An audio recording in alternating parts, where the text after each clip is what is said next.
아멘. 네, 우리 좌우 옆 사람 보시면서 한번 인사하겠습니다. 사랑합니다. 네, 감사합니다. 네, 마지막으로 축복합니다. 네, 감사합니다. 네, 한 소망 위에 세워진 교회라는 제목으로 오늘 말씀을 전하겠습니다. 네, 칠산 서부의 동장 여자분이신데 권사님이십니다. 그분이 요새 계속 신문에 나오고 있더라고요.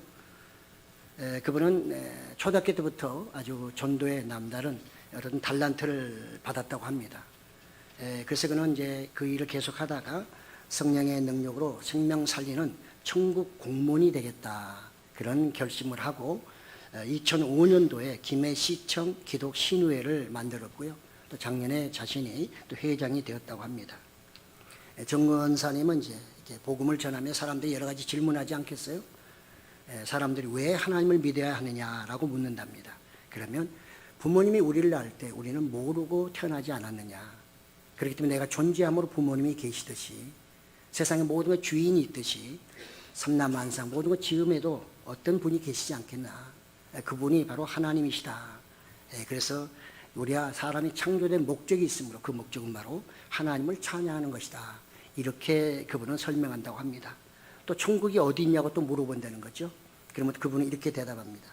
자식을 사랑하는 부모가 뭐든지 다 해주고 싶어 하듯이 우리 하나님께서도 뭐든지 다 주려고 하신다. 그래서 좋은 천국을 준비하시고 우리로 하여금 거기에 들어오도록 기다리고 계시다. 그러면서 거저 주신 것이나 다름없는데 안 믿고 못 가는 사람이 바보가 아니겠느냐. 이렇게 또 대답을 한다는 거죠. 예수님만 믿으면 됐지 왜 또 교회를 나가야 하느냐고 묻는다면 그는 이렇게 대답합니다. 하나님께서 우리가 성장하고 영의 양식을 먹고 놀라운 은혜 속에 살아갈 수 있는 영의 집을 허락하셨는데 그것이 바로 교회다.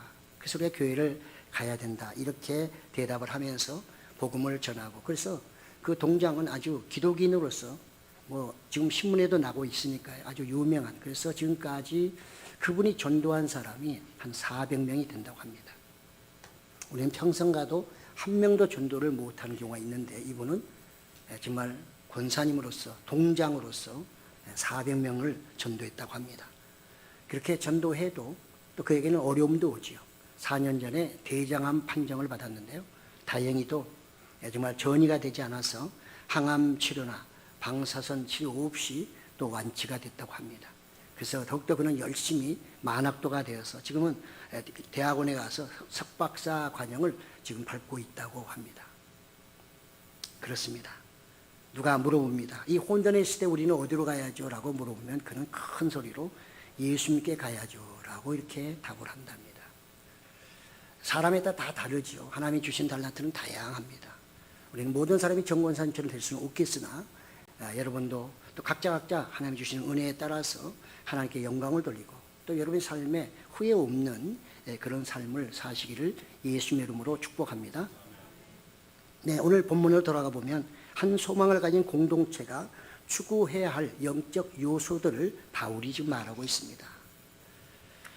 오늘 에베소 교회입니다. 에베소는 소아시아의 아주 상업의 요충지이면서 또 종교적 중심지이기도 했습니다. 그래서 바울은 이곳에 가서 3년 동안 복음을 가르치고 또 교회를 개척해서 에베소 교회를 세웠죠. 그는 지금 로마 감옥에 있습니다. 그렇지만 이 에베소 교회에 대한 애정, 관심이 지대하기 때문에 그는 에베소 교회는 여러 가지 얘기를 듣고서 또 서신을 통해서 그들에게 또 권면하고 있는 것을 볼 수가 있습니다. 지상교회 그는 존재 목적이 무엇인지를 그들에게 가르쳐주고 있는 것이죠. 그래서 모든 성도들이 영적인 성숙을 통하여 정말 이방인과 유대인이 한 몸이 되어 하나님을 기쁘시게 하는 것이 바로 교회고 또 신앙인의 삶이다. 이런 얘기를 그가 하고 싶은 것입니다. 오늘 바울은 이 감옥에 있음에도 불구하고 그가 내가 감옥에 있다. 이렇게 말씀하지 않고요. 말하지 않고 그는 내가 주 안에 갇혀 있다. 이렇게 말하고 있습니다. 좀 참 재미있는 표현 아닙니까? 우리는 아마 누구든지 대부분의 사람들은 감옥에 있으면 내가 지금 옥에 있어가지고 많이 힘들다 어렵다 그러면서 이렇게 서신서를 쓸 때도 내 고통을 좀 알아줘 이렇게 쓰지 않을까요? 근데 바울은 그것이 아니고 감옥에 있음에도 불구하고 그는 감옥에 있다는 말을 쓰지 않고 내가 주 안에 갇혀 있다. 주님과 함께 있다. 이런 말을 쓰고 있습니다. 그렇기 때문에 그는 이 에베소 교회에 대해서도 사랑과 관심을 가지고 이런 서신서를 써서 그들에게 좋은 의미로 권면을 할 수가 있다는 것입니다. 그렇습니다. 우리는 어디 있든 간에 주님 안에 있으면 그것이 나에게는 안식이고 또 그것이 나에게 평안이라는 사실을 이 바울을 통해서 우리가 간접적으로 경험해 볼 수가 있는 것입니다. 그래서 이 에베소 교인들에게 하는 말이 부르심에 합당한 행위를 하라, 합당한 행동을 하라 이렇게 말하고 있습니다. 합당하다고는 말은 당연히 보답해야 하는 것입니다. 당연히 무언가 보답해야 하는 것을 합당하다 이렇게 우리가 이해할 수 있는 것이고요. 바울이 예수님을 믿기 전에는 정말 스데반 앞에서도 그가 증인을 섰었고요. 또 얼마나 많은 사람들을 핍박했습니까? 정말 이루 말할 수 없는 죄를 졌죠. 그런데 지금은 그가 예수님을 만나게 됐고 믿고 이제는 복음을 전하는 전도자로서 살아가고 있습니다. 그러니까 바울도 예수님에게 합당한 삶을 살고 있다 그 말이죠. 내 합당한 삶이 지금 내 감옥에 있는 것이다 그 말이에요. 에베소 교인들은 전부 다 감옥에 있지 않고 그들이 자유롭게 신앙생활을 하는데 그러면 그들이 자유롭게 신앙생활을 하면서 최소한도 이 정도는 가지고 있어야 되지 않겠느냐. 이 정도의 신앙인의 어떤 성품은 가지고 있어야 되지 않겠나 하면서 바울이 그들에게 권면하고 있다는 것을 우리는 알 수가 있습니다. 이전의 모든 삶을 버리고 이제는 정말 새롭게 살아가는 바울, 그래서 복음을 전하다가 이제는 감옥에 갇혀있는 이 바울 스스로를 정말 말하면서 내가 그럼에도 불구하고 나는 감옥에 갇힌 것이 아니라 그리스도 안에 있다. 내가 어떤 상황 속에서 나는 그리스도 안에 있기 때문에 이것이 나에게 불편하거나 또 힘들거나 어렵지 않고 그러니 내가 너희들에게 권면할 수 있다. 이렇게 말하고 있다는 거죠. 그렇습니다. 우리는 신앙인으로서 신앙생활 하면서 세상 살기가 쉽지 않죠. 바울처럼 감옥 같은 삶이 될 수도 있고 더 험난한 또는 더 쉬운 그런 삶이 있겠지만 중요한 것은 내가 주 안에 있기만 하면 그 모든 것을 이겨낼 수 있다는 것입니다. 그리고 그런 주 안에 있기만 하면 우리는 세상 살아가는 동안에도 여유를 가질 수 있다는 거죠. 많은 시간이 있기 때문에 여유로운 것이 아니라 아주 빡빡한 시간 속에서도 우리가 주님 안에 있게 되면 참으로 주님이 주신 그 여유를 가질 수 있고 그래서 바울은 지금 그런 여유를 가지고 있는 사람이고 그래서 정말 한가롭게 가르치듯이 이 에베소 교인들에게 편지를 통해서 그들이 이런 기독인이 되기를 바란다. 이런 교회가 되기를 바란다 하고 그가 권면하고 있는 것을 볼 수가 있습니다. 이 서신서는 아마 에베소 교회만이 아니라 회람용 아마 서신서였을 것입니다. 그러니까 그 교회뿐만 아니라 주변에 있는 많은 교회들에게 회람이 됐을 것이고요. 이 정말 서신서를 읽는 사람들은 얼마나 감동적일까요? 감옥에 있는 바울이 이렇게 자기들은 자유롭게 신앙생활하는데도 불구하고 그들에게 권면하고 또 권면할 수 있다고 하는 것을 생각할 때 부끄럽지 않았을까요? 그는 감옥에서도 이런 권면의 말씀을 주고 있는데 우리는 이렇게 자유롭게 살면서도 소망이 없이 살아가는 우리는 아닌가 이렇게 그들은 또 생각할 수 있었을 것입니다. 그래서 이 편지를 받는 사람은 큰 위로와 용기와 또 도전이 됐으리라 생각이 되어집니다. 바울은 그들에게 좀 이런 덕목들을 좀 길러라, 가져라 이렇게 말하고 있는데요. 그가 말하는 첫째는 온전한 겸손입니다. 너는 온전한 겸손, 너희들은 온전히 겸손하라 이렇게 말하고 있습니다. 겸손은 아무리 강조해도 지나침이 없는 것이죠. 우리 기독인은 겸손이 어찌 보면 트레이드 마크이기도 합니다. 예수님도 말씀하시기를 나는 온유하고 겸손하니. 그러니까 이건 예수님이 가지고 있는 품성 중에 하나인 것입니다. 겸손은 남을 나보다 낮게 여겨야 하는 것입니다. 내가 조금 더 낫다 할지라도 그 사람을 무시하거나 정말 억눌려서는 안 되는 마음. 하나님을 생각하고 예수님을 생각하면서 절대로 그 사람을 내가 그렇게 해서는 안 돼. 왜? 그 사람도 하나님이 사랑하시고 하나님의 자녀이기 때문에 이런 의미에서 다른 사람을 나보다 낮게 여겨야 한다는 것이죠.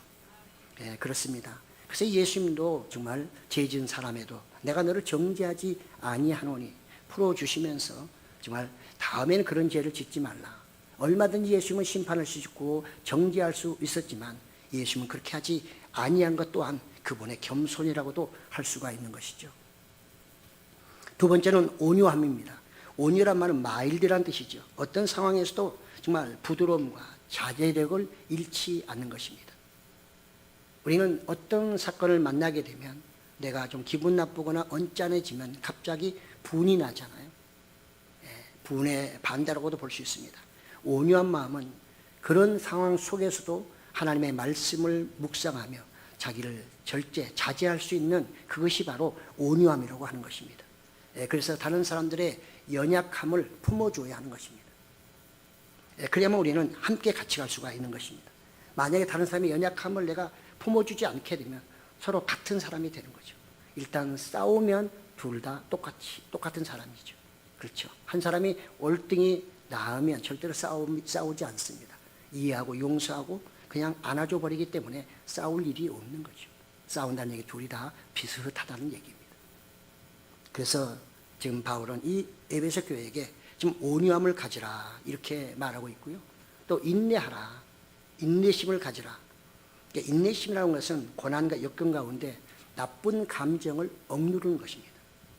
내가 아주 어려운 상황 속에 있을 때 내 마음속에 나쁜 감정을 가지고 있다면 그것은 인내하는 게 아니고요. 그럼에도 불구하고 그것을 내가 다 참을 수 있고 또 참아 나가는 것, 이것이 바로 인내라고 하는 거죠. 성경은 우리에게 인내하라는 말을 참 많이 하십니다. 너희는 인내로 구원함을 얻으라, 예수님도 말씀하셨고요. 우리가 세상을 살아가면서 실제로 여러분의 삶 속에서 참지 않게 됐을 때, 내가 조금만 그때 참았으면 그런 일이 없을 텐데 그걸 내가 못 참고 하는 바람에 손해보는 일도 많고 서로 간의 관계도 멀어지고 가서 또 정말 화해를 하려니 얼마나 힘든지요. 그렇지 않습니까? 그러니까 이런 인내를 우리가 해야만 신앙생활도 정말 아름답게 할 수 있고 교회도 아름다운 교회로 성장, 발전할 수 있다는 것입니다. 그 다음에 사랑이죠. 사랑은 모든 것을 용서하고 또 상대방을 안아주는 것입니다. 이거는 아가페 사랑이기 때문에 내가 조건부적으로 사랑하는 게 아니라 모든 것을 다 이해하고 남의 결점, 약점을 내가 그것을 수용하면서 내 영혼을 위해서 나가는 것, 영혼을 사랑하는 그런 마음이 바로 사랑이라고 볼 수가 있는 거죠. 성령 안에서 정말 이 성도가, 우리 모두가 평안의 줄로 하나로 묶여져야 하는데 이게 쉬운 일이 아닙니다. 그렇잖아요. 한두 사람도 아니고 많은 사람이 각자 개성이 있고 또 각자 성장 과정이 다르고 생각도 다른 그 모든 사람들이 하나로 묶여지는 것, 평안이라고 하는 그 하나의 끈으로 묶인다는 게 얼마나 어렵겠어요. 그러니까 이런 과정이 있어야 되고 이런 것을 품어야만 정말 평안의 띠에 묶일 때 내가 좀 낫지만, 내가 더 똑똑하지만 그것을 내가 좀 내려놓고 그 사람과 같은 마음으로 묶여줄 때 그 교회가 평안한 교회가 될 수 있는 것이죠. 그래서 바울은 정말 성령으로 정말 평안의 끈으로 묶을 때 너희가 하나가 되어라 이렇게 말씀하고 있습니다. 사실 바울이 말하는 이런 어떤 성품들은 사람의 힘으로는 어렵습니다. 그래서 바울은 늘 하는 말이 주 안에서, 성령 안에서 이런 말을 많이 쓰고 있죠. 성령이 우리에게 역사하시고 나에게 임재하시고 역사하시고 또 강권적으로 나를 주장할 때 우리는 이런 것들을 나의 성품으로 만들 수 있는 것이고요. 그래야만 내가 참다운 그리스도인으로서 살아갈 수가 있는 것이죠. 그렇기 때문에 우리는 정말 성령의 역사 가운데서 하나님의 예수님의 은혜를 받아서 이런 신앙생활을 하려고 애를 써야 합니다. 신앙은 결코 내가 신경 안 써도 되는 것이 아니고 가만히 있어도 가는 것이 아니라 무던히 애를 써야 됩니다. 땀을 계속 흘려야 됩니다. 성령님이 하신다 할지라도, 그분이 내 안에서 역사하신다 할지라도 그분은 또한 우리의 땀을 요구하시고요, 우리의 수고를 요구하시고 우리의 인내를 요구하시는 것입니다. 그렇게 해야만 교회는 아름답게 평안의 띠로 묶여서 하나가 되고 하나님께 영광을 돌릴 수가 있는 것입니다. 그래서 어떤 사람은 말하기를 사랑은 완전의 기반이고 나아가 평안은 일치의 기반이다 이렇게 말하는 분도 계십니다. 우리는 예수님의 우리의 부르심을 통해 이런 합당한 사람으로 살아가야 하는데 그렇지 못할 때가 많잖아요. 어찌 보면 이렇게 지금 바울이 얘기한 대로 정말 온전히 겸손하고 온유하고 인내하고 사랑하며 용서하는, 그래서 평안의 띠로 묶여지는 것이 얼마나 아름다운 것인가 하는 것을 우리는 알 수가 있는데요. 사실은 이렇게 사는 것이 신앙인으로서는 가장 보람된 것입니다. 실제로 이렇게 살아보시면 여기에 기쁨이 있어요. 기쁨도 있고 하나님이 주시는 은혜는 말할 것도 없거니와 하나님이 주시는 즐거움이 있어요. 감사가 있어요. 근데 이렇게 살지 않게 되면 그때그때 내가 육적으로 살아가기 때문에 내 기분은 좋을지 몰라도 조금 시간 지나면 그걸로 인해서 내가 기분이 나빠지고 그것 때문에 많은 손해를 보고 그것 때문에 잃어버리는 것이 너무나 많다는 것입니다. 바울은 이것을 충분히 알고 있거든요. 그는 예수님을 핍박도 해봤고 부활하신 예수를 만나서 그가 이렇게 변해가지고 매를 맞고 또 굶기도 하면서 복음을 전하면서 하나님이 주신 그 은혜를 충분히 그런 맛보았기 때문에 그 맛보려고 하면 이런 성품들을 가져야 된다고 에베소 교회에 지금 권면하고 있는 것을 볼 수가 있습니다. 그래서 그들은 이 목표를 향해서 계속적으로 꾸준히 그 길을 가도록 애를 써야 하는 것이죠. 왜 교회가 이렇게 연합해서 일치가 되어야 하는가, 또 무엇으로 일치가 되어야 하는가, 바울은 세 가지로 얘기를 하고 있습니다. 첫 번째 일치의 근거로는 한 소망 안에서 부름받고 몸도 하나 성령도 한 분이라 이렇게 말합니다. 예수님의 부르심을 받은 모든 사람들은 한 소망을 갖고 있습니다. 그 소망이 무엇이겠어요? 다 하나님 나라에 들어가는 것입니다. 여러 가지 이유가 있지만 궁극적으로는 하나님의 나라에 들어가서 우리가 영생 복락을 누리는 것 아니겠습니까? 그러니까 누구든지 하나님의 예수님의 부르심을 받은 사람은 바로 이 한 소망을 갖게 되는 것이죠. 그래서 우리는 성령을 받음으로 인해서 이제 이 한 소망을 가지고 앞으로 전진하게 되는 것입니다. 이 한 소망은 유대인과 이방인들이 서로 공통된 한 소망 안에서 부르심을 받았기 때문에 현재적 구원과 나아가 미래적 구원을 바라보며 나아가는 것이 바로 교회입니다. 그러니까 교회가 그런 목표가 없다면, 소망이 없는 교회라면 그것은 교회가 아닌 것이죠. 소망이 없다는 말은 예수 그리스도가 없는 것이고 천국이 없는 것이나 똑같은 것이기 때문에 그렇습니다. 그래서 정말 이렇게 또 사람이 하나도, 몸이 하나다고 하는 것은 하나님과의 화해가 이루어짐으로 인해서 하나님과 우리의 관계는 수직적 관계입니다. 하나님과 우리의 관계는 수직적 관계, 그리고 이웃과의 관계는 수평적 관계입니다. 그래서 수직과 수평을 통해서 몸이 하나가 되는 거죠. 하나님과 우리가 하나가 되는 것, 예수님과 우리가 하나가 되는 것, 성도가 또 나와 하나가 되는 것, 영적인 면에서 다 하나가 되는 것이기 때문에 한 몸이라 말하고 있고요. 또 성령도 한 분, 성령은 둘이 될 수가 없는 거죠. 교회가 연합하고 일치되어야 되는 이유는 성령도 한 분이기 때문에 그 한 분에 의해서 영을 받았다면, 그분에서 감화됐다면, 또 그분에 의해서 은혜를 받고 신앙생활을 하고 있다고 하면 그 길은 똑같아야 되고 방향도 같아야 되는 것이죠. 목적도 똑같아야 되는 것이죠. 그런 면에서 교회가 일치의 근거를 이렇게 잡고 있다는 것입니다. 여러분들 신앙생활하면서 어떤 소망을 갖고 계신가요? 내가 교회는 나가긴 나가는데 뭐 여러 가지 기도 제목이 있을 겁니다. 그러나 그것이 주님이 말하는 소망은 아니거든요. 주님이 원하시는 소망은 주님을 믿음으로 말미암아 천국을 소망하는 것, 하나님의 나라를 소망하며 가는 것이, 순례자의 길을 가는 것이 주님이 원하시는 소망인 것이죠.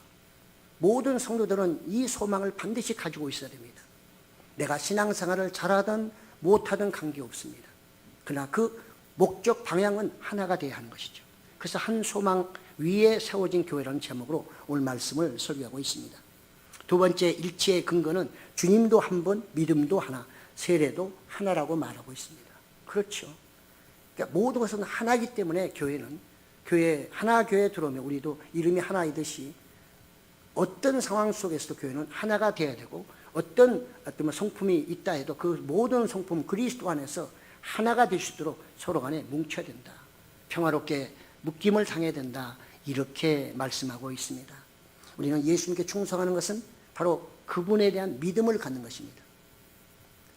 구약에서는 주로 그런 얘기 많이 하죠. 구약에서 정말 하나님이 원하시는 게 뭘까요? 하나님이 이스라엘 백성들에게 진정으로 원하는 게 무엇일까요? 하나님은 종종 말씀하십니다. 내가 여호와인 줄 너희가 알리라. 내가 그들로 하여금 내가 여호와인 줄 알게 하리라. 믿음입니다. 하나님으로 받고 믿어주는 것입니다. 그게 주님이 가장 기뻐하시는 거예요. 내가 충성한다. 그 충성 안에는 반드시 예수님을 절대적으로 신뢰하는 것, 그분만이 나의 주라고 하는 것을 고백하고 그분의 뜻대로 나아가는 이것이 가장 주님을 기쁘게 하는 것이고 주님이 원하시는 믿음인 것입니다. 그것이 기본이 되고 그 나머지 것들은 더하여서 이제 믿음의 모습들을 더욱더 아름답게 갖춰나가게 되는 것이죠. 그래서 세례도 하나, 우리는 다 세례를 받습니다. 그러나 예수님이 없는 세례는 아무 의미가 없습니다. 세례를 받아서 교회를 안 나와버리면 그게 무슨 의미가 있겠어요. 내가 세례를 받았다면 세례 받은 사람으로서 합당하게 정말 주님을 섬기고 주의를 지키면서 예배를 정말 신령과 진리로 드리는 그런 사람이 되어야 예수님이 우리를 부르신 목적에도 합하고 또 나가 부르심에 합당한 신앙생활을 하고 있다고 볼 수가 있는 것이죠. 그래서 우리는 참된 세례는 우리가 늘 세례를 베풀 때마다 성부, 성자, 성령의 이름으로 우리가 세례를 주는데요. 바로 세례는 주님과 우리가 하나, 내가 죽고 이제는 주님이 내 안에 사신다 하는 그런 고백이기도 한 것입니다. 마지막에 세 번째 일치의 근거는 모든 것들은 삼위일체 하나님에 의해서 통일되고 연합되고 그분이 정말 그 안에 계시다. 그렇습니다. 우리는 우주 만물의 통치자, 우주 만물을 관리하신 분, 그것을 지으신 분은 여호와 하나님 한 분이라고 고백하고 있습니다. 우리의 이 신앙 고백이 없다고 하면 우리는 진정한 신앙이라고 말할 수가 없는 것입니다. 내가 아무리 예수를 믿는다 하더라도 하나님이 천지 만물을 창조하신 유일한 창조주라는 것을 믿지 않는다면 우리는 하나님과의 관계가 없기 때문에, 하나님과 관계가 없는데 예수님하고 관계가 맺어질 수가 없겠죠. 하나님의 천지 창조하신 하나님을 믿으시고 그분의 아들을 이 땅에 보내셔서 그 아들로 인하여 내가 믿기만 하면 구원받는다고 하는 이런 신앙 고백을 통해서 우리가 이 길을 가고 있는 것이고, 그래서 우리가 구원의 길로 가고 있는 것입니다. 우리가 꼭 기억할 것은 이 모든 것들은 하나님이 통일하시고 관리하시고 또 그 안에 계신다는 사실을 잊지 말아야 할 것입니다. 어찌 보면 이 에베소 교회는 참으로 바울이 3년이라는 기나긴 세월 속에서 그들을 가르치면서 교회를 세워놨는데, 오늘 그의 편지의 내용을 보면 이 에베소 교회가 아무래도 이런 영적인 면에서 그 성품에 있어서는 많이 부족한 것 같습니다. 그들은 하나가 되지 못하고 있는 것 같습니다. 교회가 뭔지를 제대로 모르고 있고 또 그들이 어떻게 함께 신앙생활을 해야 하는지를, 공동체 생활을 잘 모르기 때문에 구원의 공동체로서 교회가 바로 서지 못하기 때문에 그런 안타깝고 정말 사랑하는 마음으로 오늘 이 말씀을 권면의 말씀으로 그가 쓰고 있는 것을 볼 수가 있습니다. 저는 오늘 본문을 통해서 몇 가지 다시 한번 정리해 보고자 하는 것입니다. 첫째, 교회는 부르심에 합당한 공동체가 되어야 합니다. 그렇습니다. 교회는 예수님의 부르심을 받은 사람들의 그 구원의 공동체입니다. 여기는 구원을 받기 위해서 온 사람들의 모임입니다. 나는 구원 필요 없어, 구원하고 나하고 아무 관계 없다, 그러면 여기에 오셔도 그분은 여기 일원이 될 수가 없는 것이죠. 그러면 서로 간의 생각도 다르고 방향도 다르기 때문에 일치가 될 수가 없고 연합이 될 수가 없는 것입니다. 반드시 이 교회 안에는 예수님의 부르심을 받아서 구원받고자 하는 구원의 소망을 가지고 모인 공동체, 구원의 공동체가 반드시 되어야 하는 것입니다. 모든 회원들도 반드시 그런 믿음을 가지고 함께 해야 하는 것입니다. 그래서 연합하여 그리스도를 믿음으로 하나가 되는 것이 바로 합당한 공동체라는 사실입니다. 요즘에 우리는 신앙생활을 하다 보면 우리 교회가 이 가장 근본적인 방향이나 목적을 잃어버리고 세상 사람이 원하는 방향으로 가다 보니까 이게 교회도 아니고 진리도 아니고 그러면서 세상이 좋아하는 것도 아니고 어정쩡한 그런 교회들이 많이 늘어나고 있는 것은 사실입니다. 우리는 그런 교회들을 향해서 세속화되었다 말합니다. 우리 하나교회도 거기서 완전히 벗어났다고 볼 수는 없겠죠. 그러면 우리도 이 말씀을 들으면서 우리 자신의 믿음을 한번 점검해보고 예수님의 이런 품성을 닮아 예수님의 우리를 부르심에 합당한 신앙인으로 나는 살고 있나. 그렇지 않다면 오늘부터라도 내가 합당한 신앙인으로 살기 위해서 예수님의 이런 품성을 내가 닮아가야 되겠구나. 예수님의 품성을 닮아가야 주님과 굉장히 가까울 수 있고요. 교제도 깊이 일어나고요. 그래야 여러분 행복합니다. 신앙인이 무엇으로 행복하겠습니까? 돈 많이 벌었어요? 내가 신앙생활 해갔더니 하나님 축복해가지고 돈 많이 벌고 높은 자리에 올라가고 합격해서 그래서 행복할까요? 여러분, 그거는 잠시 잠깐이에요. 돈 1억 벌면 2억 벌고 싶고요. 2억 벌면 10억 벌고 싶어요. 10억 주면요 100억 달라고 그래요. 한도 끝도 없어요. 그거는 행복이 아니라 점점 고민이 깊어지고 염려 근심이 더 많아지는 것입니다. 그것을 주신다 해도 더 중요한 것은 내가 그리스도에 합당한 그런 신앙, 그런 성품을 가지고 있어야 그 성품 안에서 그것을 다스리고 그것을 사용할 때 우리는 정말 기쁨을 누릴 수가 있고요. 또 편안할 수가 있는 것입니다. 그래서 우리는 정말 교회가 부르심에 합당한 공동체가 되려고 하면 인종이나 성별의 또 지역의 규모의 차이가 없는 거룩한 공동체가 되어야 하는 것입니다. 초대교회가 오늘날 우리가 초대교회를 사모하고 초대교회가 그렇게 로마를 점령해서 로마 국교가 됐던 것은 무엇입니까? 그들의 거룩함입니다. 다른 게 없습니다. 그들은 무슨 힘이 있습니까? 사람이 많아서요? 똑똑한 사람이 많아서? 아닙니다. 예수님의 품성을 가진 그들의 거룩함이 있었기에 그 거룩함을 가지고 나아가니까 오염됐던 세상이 그들을 보면서 기뻐하고 즐거워하고 그래서 국교로 삼은 겁니다. 물론 정치적인 이유도 있죠. 그런데 그거 하나만 가지고 말할 수 없잖아요. 그렇습니다. 고린도전서 1장 2절에 보면 고린도에 있는 하나님의 교회 곧 그리스도 예수 안에서 거룩하여지고 성도라 부르심을 받은 자들과 또 각 처에서 우리 주 곧 그들과 우리의 주 되신 예수 그리스도의 이름을 부르는 모든 자들, 이 사람들을 교회라고 칭하고 있습니다. 거룩한 사람들, 주님의 이름으로 함께 모이는 사람들을 교회라고 칭하고 있어요. 우리는 예수님의 이름을 부르는 그런 공동체이면서 더 중요한 것은 우리 모두가 거룩하게 살아가고 있느냐 하는 것입니다. 그 거룩을 회복해야만 진정으로 주님이 우리를 부르심에 합당한 신앙인이 되는 것이고 교회가 될 수 있습니다. 세상도 오늘날 우리로 하여금 너희 좀 거룩해봐. 야, 너희 날마다 너희 거룩하다며. 그럼 우리하고 좀 구별된 삶을 좀 살아봐. 우리하고 다른 게 뭐가 있는데. 그렇게 얘기하는 것입니다. 그만큼 우리는 이 에베소 교회와 마찬가지로 주님이 원하시는 거룩함을 점점 잃어가고 있다는 사실입니다.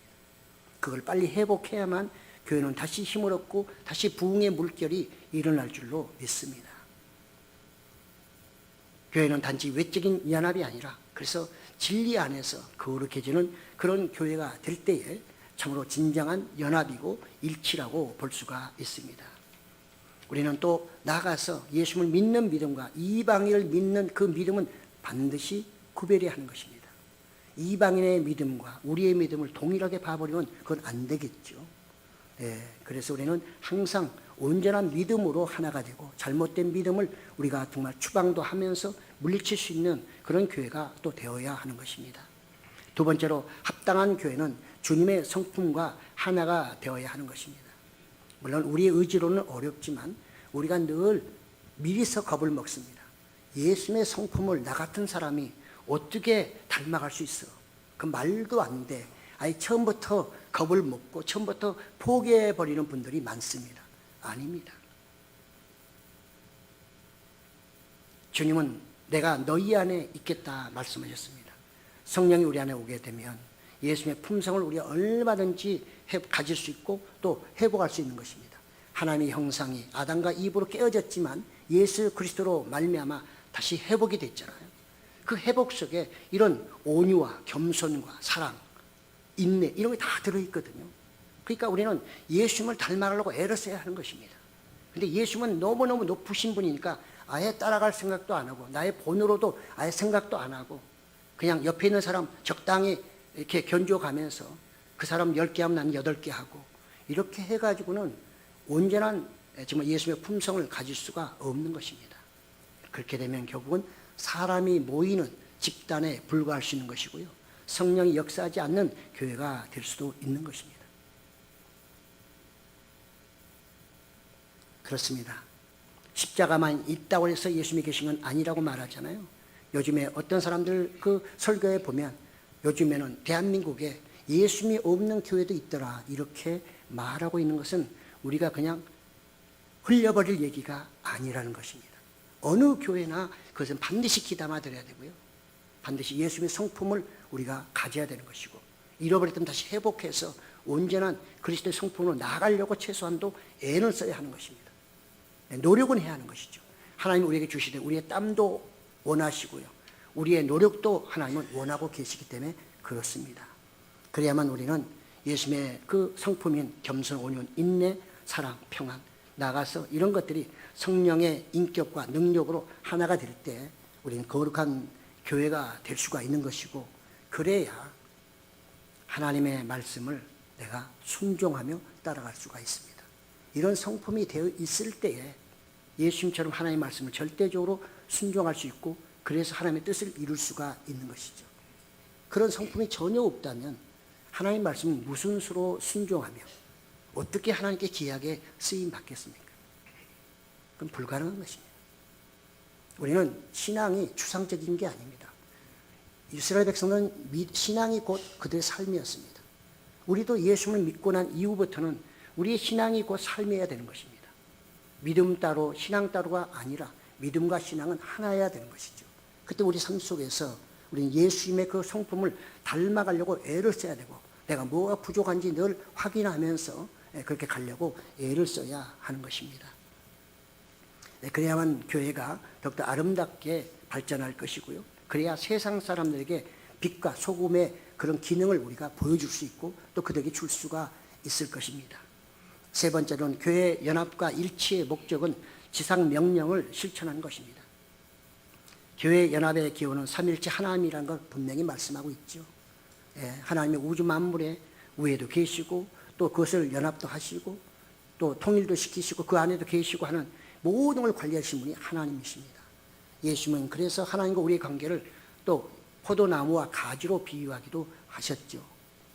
그렇습니다. 우리는 정말 이런 영적인 연합을 통해서 정말 예수님의 그 성육신과 십자가의 죽음, 육체의 부활, 영혼들의 구속, 재림과 심판, 이 모든 것들은 연합의 핵심에 대해 하는 것입니다.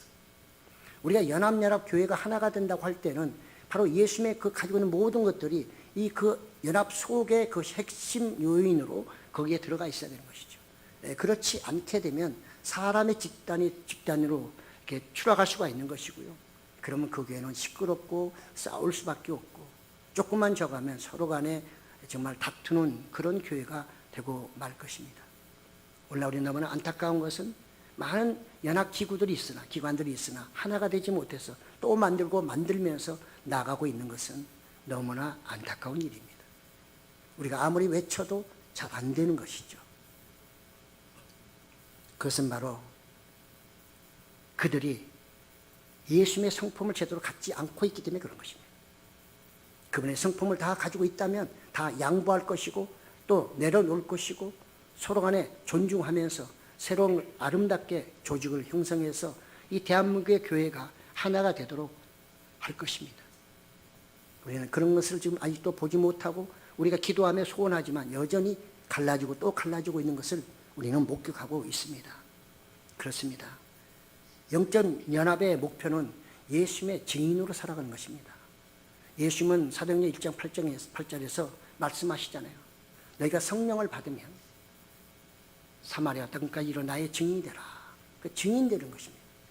그러니까 우리의 공동체의 마지막 목표는 뭐냐? 예수님의 증인으로 살면서 죽어가는 수많은 영혼들을 구원해내는 거죠. 그들을 구원의 길로 이끌어와서 그들도 우리와 똑같이 예수님을 믿고 하나님을 믿음으로 구원을 받게 하는 것, 구원의 방주에 들어와서 같이 정말 홍수가 났을 때, 홍수의 심판이 있을 때 거기서 구원받게 하는 것이 바로 하나님의 뜻이고, 그래서 교회는 연합이 되고 일치가 되어야 하는 것입니다. 오늘날 우리는 이런 교회가 연합해서 또 일치가 되어야 된다는 것을 알매도 불구하고 여전히 우리는 갈등을 많이 합니다. 여전히 하나가 되지 못하고 있는 것은 현실이고요. 그러나 우리가 이것을 남의 탓만 할 것이 아니라 나부터 먼저 기도하면서 어쨌든 교회가 전체 교회, 우리 하나교회만이 아니라 대한민국에 있는 모든 교회들, 정통 모든 교회들이 어쨌든 그리스도 안에서 연합하고 서로 도와주고 협력해서 하나님이 원하시는 그런 교회가 되어야 할 것입니다. 그래야만 주님은 뜻을 이룰 수 있는 거고 또 나가 주님을 기쁘시게 하는 교회가 될 줄로 믿습니다. 네. 한국교회가 극심한 분열상을 보이는 것은 이런 부르심에 합당하게 행동하지 않기 때문에 그런 것이죠. 한국교회가 전체가 그렇다면 모든 각계, 개교회도 마찬가지죠. 그렇습니다. 우리는 어떤 상황이 있다 할지라도 항상 예수님의 그 품성을 가지려고 애를 써야 되고, 그래서 서로 평안의 띠로 서로 간에 묶여져서 내 마음대로 하는 것이 아니라 그리스도의 그 은혜 안에서 같이 하나가 되어 연합하고 일치가 되어서 하나님이 원하시는 정말 지상명령, 복음을 전하며 더욱더 구원의 숫자가 늘어나는 그런 교회로 성장 발전할 줄로 믿습니다. 항상 그런 은혜가 여러분에게 충만하시기를 예수